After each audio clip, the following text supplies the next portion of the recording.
People in the cars are waving. Motorcycles driving their engine. Seems like in support.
DJ, where you go?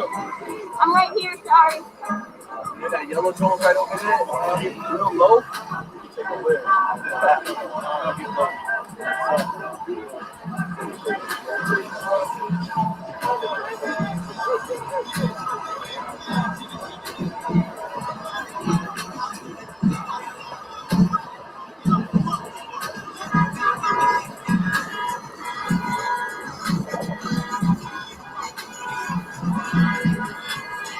I'm cutting around to get back up to the front and check out what the police presence is like.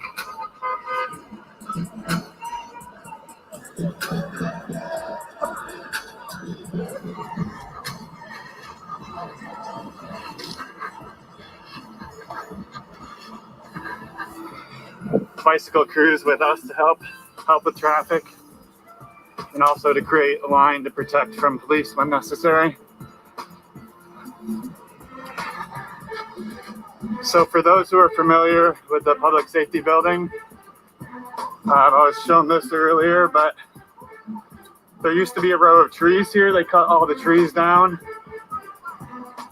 most likely so that they would have a clear line of sight on us.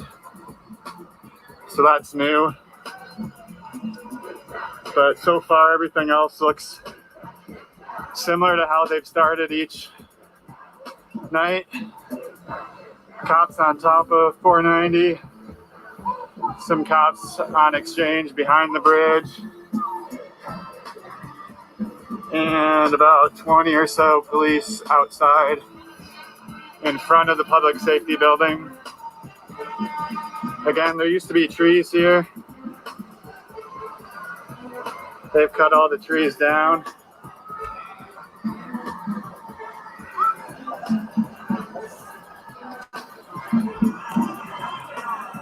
And 2 rows of barricades.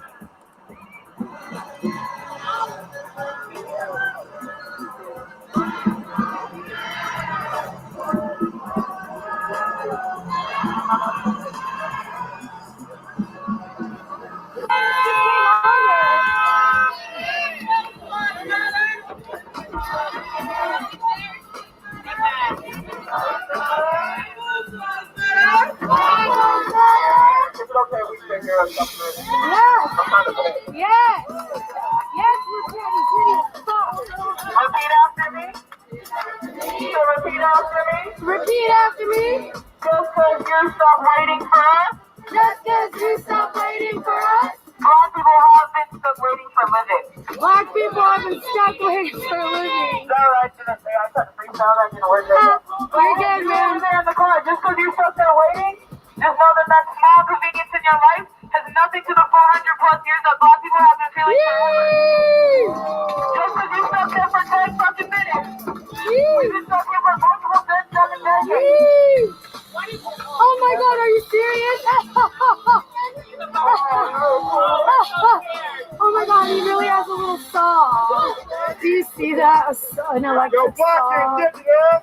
Indigenous! Black indigenous! Black indigenous! Black indigenous! Black indigenous! Took the land! You took the land From the original man! from the original man! Yeah, black indigenous! Black indigenous! Black indigenous! Black indigenous! For the people! For the people! For the people! For the people! Black indigenous! Black indigenous! Black indigenous! Black indigenous! We won't stop! We won't stop! Fuck the cops! Fuck the cops! Yeah, black indigenous! Black indigenous! Black indigenous! Black indigenous! Jump the block! Yeah!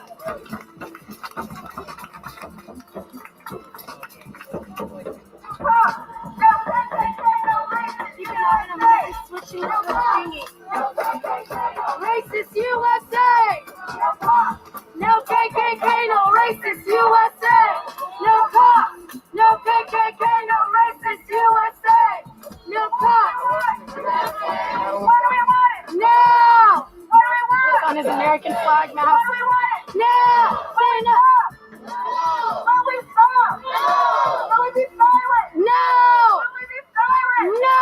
What do we want? Justice! Say it louder. Now! What do we want? Now!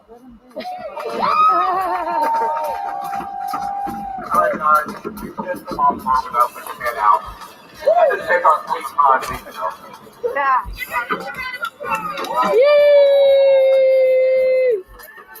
He's probably calling the cops, thinking they're gonna come help him. I know, 911. They know it is. Live, we take your car. Okay, take a long look. I don't know who he is. I don't know who he is. Let's go. Let's go. We're moving. Woo!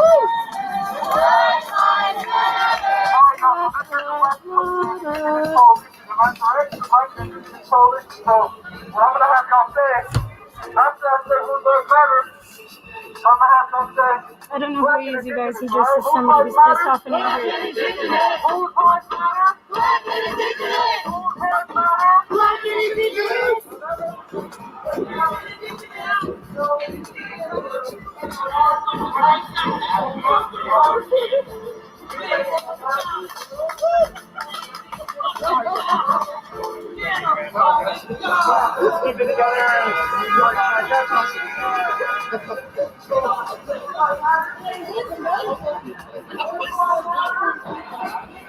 Yeah, people be angry.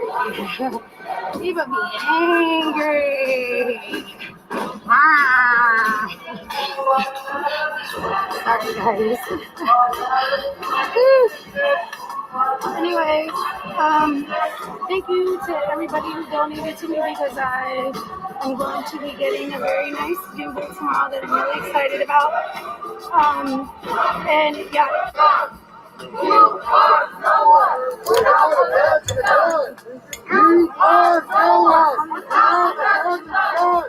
You are no one without a badge of gun. You are no one without a badge of gun.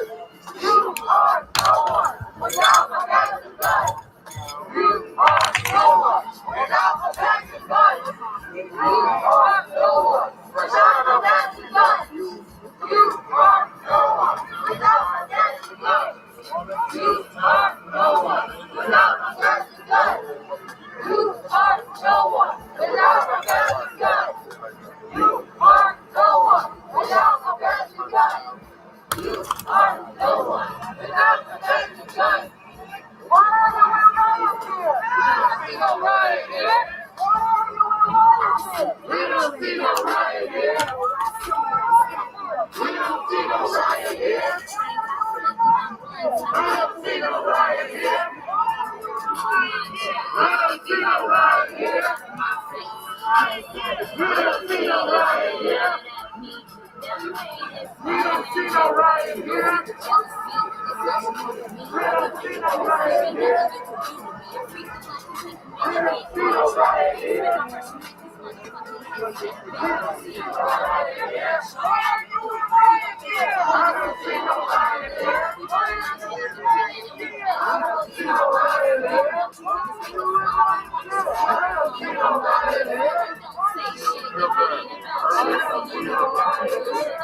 Isn't really good. We don't block people for having a difference of opinion. You can have a difference of opinion. I have a lot of friends actually who are Trump supporters, believe it or not, because it's a mutual respect. They don't disrespect me on my anti-Trump.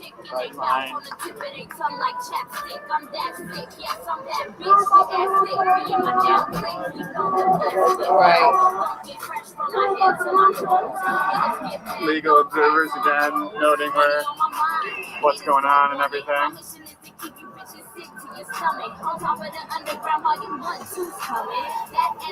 Some media here. Some more showing up.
Your job.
Yeah.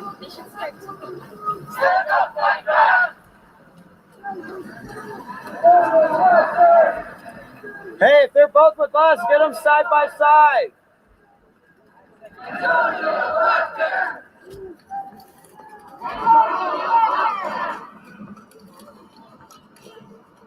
There's two.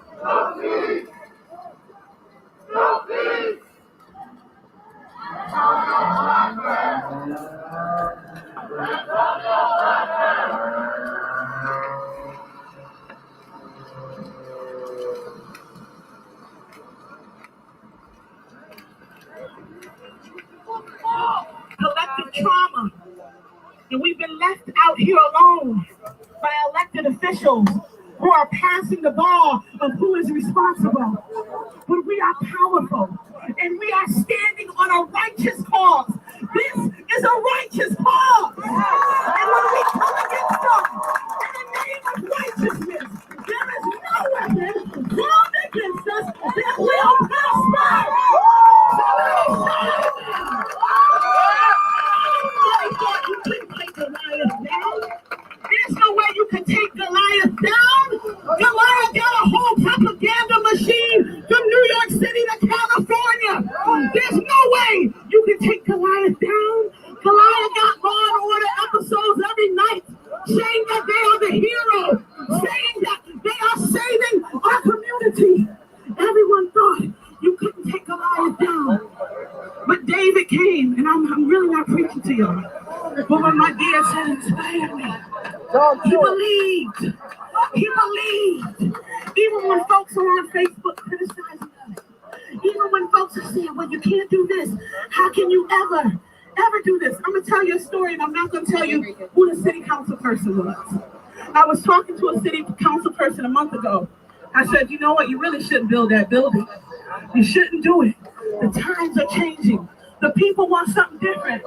They told me there's nothing we can do now. We already went out. We already asked people if they wanted it. We've already started the process. We've already spent some money. They said there's no way we can do it. But we showed up. And guess what that same person is saying right now? There's no way we can build it. There is no way we can build it. That is the power of the people. The things that you are seeing happening right now. Now, I've been saying and other people have been saying, when all you have is the police, every social problem becomes a crime. That we don't need to meet every social problem with tear gas or with armed men. What did our county executive say today, y'all? Well, you know, every crisis doesn't require the police. Well, I'll be there. I could have sworn We've been telling y'all that for the past 2 months. With the power of the people, we are shifting this paradigm. You gotta know how powerful this is. We are shifting this paradigm. People are asking questions. I heard them ask, how much money have you been spending in this past week? I heard city council ask them, how much money have you been spending with this excessive use of force? Hundreds of men here. If there's any evidence that we need to defund the police, there's the fact that we can have 200 of them here a few nights, nobody in the rest of the city, and everything's going all right.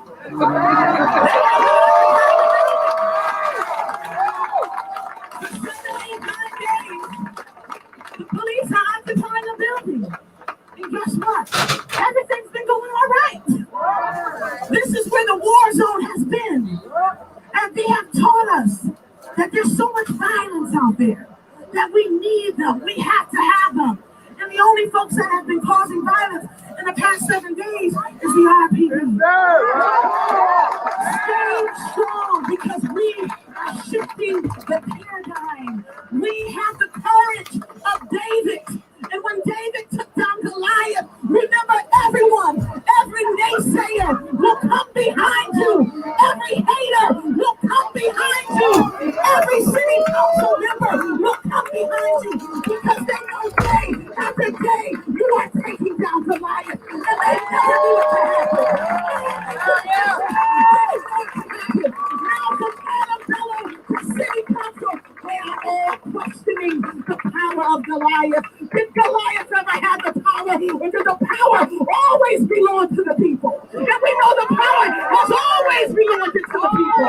So $100 million is ours. That is our money to heal our community. We are going to fund mental health services.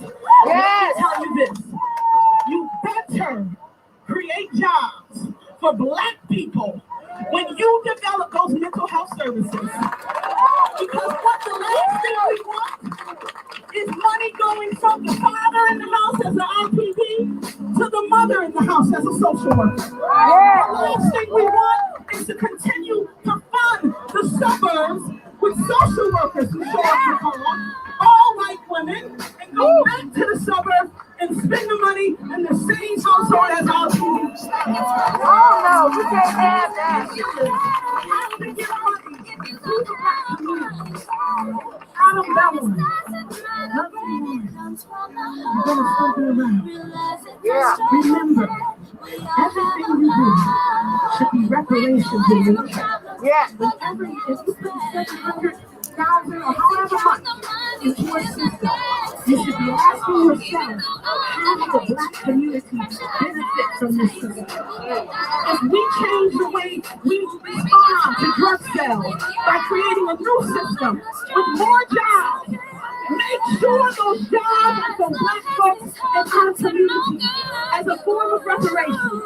And the reason I say that is because we know white people got their reparations. Yeah. They got it with the Homestead Act that gave them free land. We were enslaved, so we couldn't get it. They got it through the Mother's Pension Plan, which made sure white women could stay home and take care of their children when their husbands were at war. Black women could not get any of those funding. They got it through the GI Bill, which gave them home loans, mortgages. Many Black men could not access those funds. And most importantly, they got it through the Federal Housing Authority. $98 billion, $2 billion, and 98% of it went to build the suburbs. And you know what they gave my grandparents? Hanover housing. And my mother told me today, she said, I'm so happy y'all doing something about these police. Because when I was a little girl, the men, the police officers, would come to the house and sexually assault the women in Hanover housing. And if their husbands were there, or if their boyfriends were there, they would arrest them. We're talking about in the 60s. And you guys right now, y'all, that this is a new day. It's a new day. They don't even want to tell it. Taking down Goliath. Believe it. And everyone in this community is going to stand behind us. We are going to have mental health treatment for folks who need mental health treatment. Yeah. We are going to have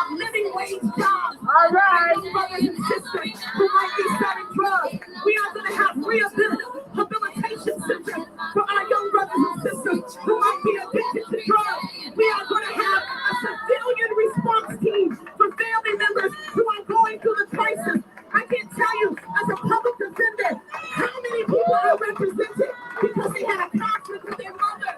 Teenagers having a conflict with their mother that should never even make it to the court system. No. Because you give it 24 hours and everybody cools down. So we are going to provide jobs to our community to be a civilian response team that will go out and handle these situations.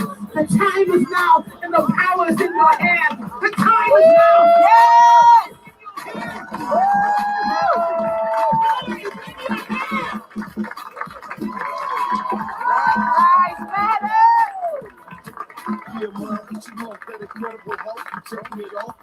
Let's give it up one more time for Danielle, please.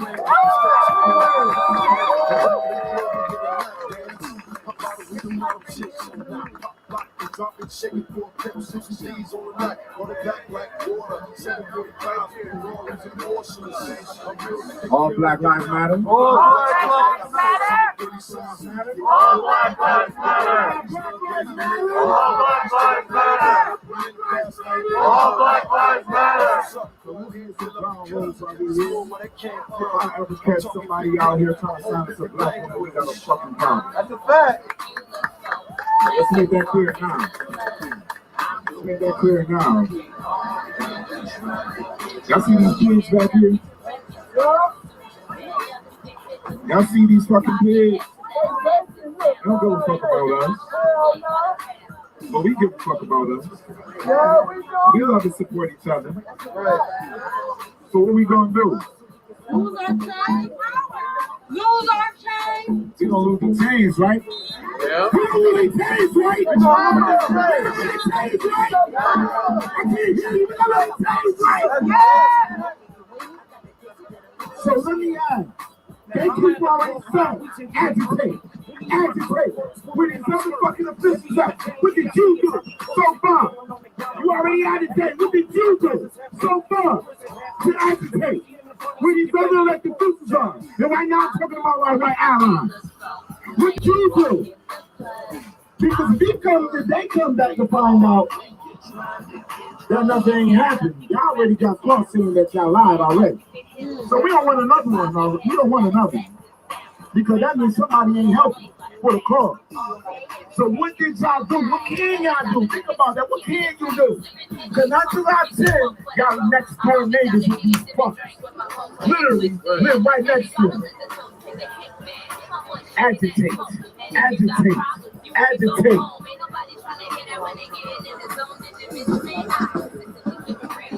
It is our duty to fight for our freedom. It is our duty to fight for our freedom. It is our duty to win. It is our duty to win. We must love. We must love. We must support each other. We must support each other. Nothing to lose but our We chance. have nothing to lose but our chance. It is our duty to fight for our freedom. It is our duty to fight for our freedom. It is our duty to win. It is our duty to win. We must love. We must love. We must support each other. We must support each other. Nothing to lose but our chance. We have nothing to lose but our chance. It is our duty to fight for our freedom. It is our duty to fight for our freedom. It is our duty to win.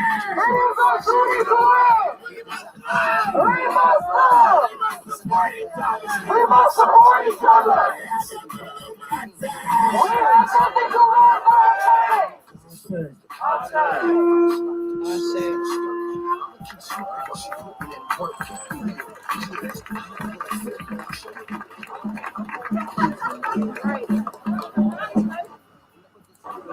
Whose streets? Our street. Whose streets? Our street. Whose streets? Our street. Whose streets? You know, I grew up learning every single law and policy around the cops. I could be a sergeant on how much I know about the police. Since I was 12 years old, I could tell you every last little policy that the police had. I didn't learn how to change the tire because I was too busy learning how my rights when it comes to when I'm being stopped and frisked or when I'm being pulled over and the rules that they have to go by. Because that's the police state we was growing up in. I grew up around so many police. It was just normal. It was just like a step before prison. Prison is just like how I grew up in my neighborhood. Cops everywhere, asking you what you're doing, patting you down. I watched my best friend get brutalized for littering. on his own block, on his own street. Yeah. You know what that does to a person, how humiliating that is? For a neighborhood that you growing up in, a block that you growing up in, to have some pigs come from another neighborhood to rough you up on your street. On your street at that. Rough you up on your street in front of everybody that you know. And you know you can't get help, you can get killed. You know, like those things are really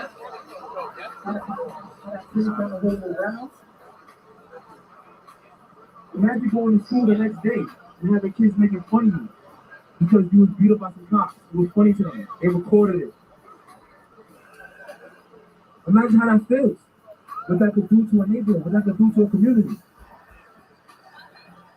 Another question I had is like, how many cops that you know American Sign Language? I don't know any cop. I grew up watching deaf people getting brutalized by police. The language of police is violence. That's their language. Right. Police language is violence. In that neighborhood I was growing up in, my mother decided to move us out of the neighborhood, me and my two brothers, because she started seeing that police were targeting us, like they did every other black person in our neighborhood. They started targeting certain people. They started building a record around certain kids. There's cases open right now that show that police were following around 14-year-olds and building up cases for them until like they turn of age and then arrest them for conspiracy charges. At the building cases on until they're 14 years old. These cops are predators. They are predators. So my mother saw that was happening to me, especially after my cousin got arrested, after they busted his door down. In the middle of the night, busted his door down and dragged him out, the SWAT dragged him out. My mother decided to move us out of there. We was literally fleeing. We fled.